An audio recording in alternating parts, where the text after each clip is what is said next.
Je vous exhorte donc, frères, par les compassions de Dieu, à offrir vos corps comme un sacrifice vivant, saint, agréable à Dieu, ce qui sera de votre part un culte raisonnable. Ne vous conformez pas au siècle présent, mais soyez transformés par le renouvellement de l'intelligence, afin que vous discerniez quelle est la volonté de Dieu, ce qui est bon, agréable et parfait. Par la grâce qui m'a été donnée, je dis à chacun de vous de n'avoir pas de lui-même une très haute opinion, mais de revêtir des sentiments modestes selon la mesure de foi que Dieu a répartie à chacun. Selon la mesure de foi que Dieu a répartie à chacun. Ici, le frère Paul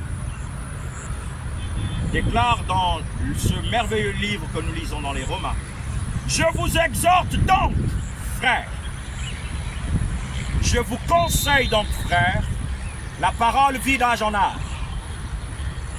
Ici, le Saint-Esprit nous exhorte à tous ceux qui ont reçu. « Je vous exhorte donc, frères. » Si le frère Paul appelle quelqu'un frère, parce qu'en réalité, ce sont des frères déjà qui sont dans l'alliance avec le Christ. Ce sont des frères qui ont déjà accepté Jésus-Christ, l'agneau de Dieu. Alors le frère Paul regarde les hommes et les femmes qui sont en train de faire des cultes qui ne sont pas raisonnables, qui sont en train d'adorer Dieu en n'étant pas eux-mêmes des sacrifices pour Dieu, en n'étant pas eux-mêmes la sémence véritable pour Dieu. Et là le Seigneur va dire: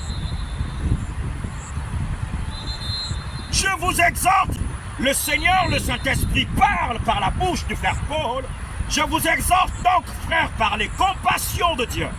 Dieu compatit à nos problèmes. Dieu regarde et il se dit non. Et regardez, il compatit quand tu es en difficulté.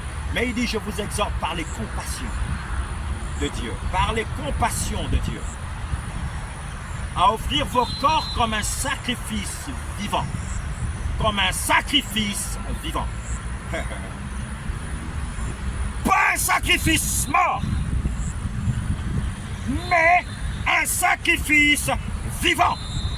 Je ne sais pas si tu réalises un sacrifice vivant. Est-ce que tu es un sacrifice vivant? Un sacrifice vivant n'est pas statique. Un sacrifice vivant fait des mouvements.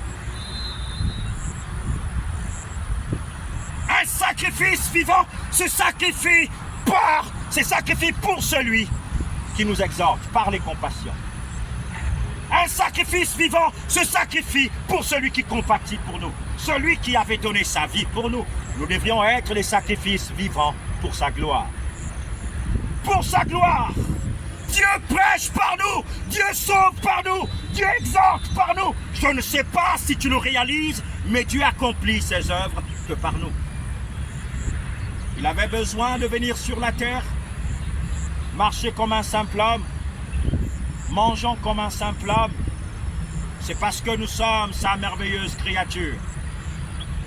Mais est-ce que nous sommes des sacrifices vivants, saints, agréables à Dieu, saints, agréables à Dieu, ce qui sera de votre part un culte raisonnable. Alors, nous devions comprendre ici, un sacrifice vivant doit avoir ces deux critères.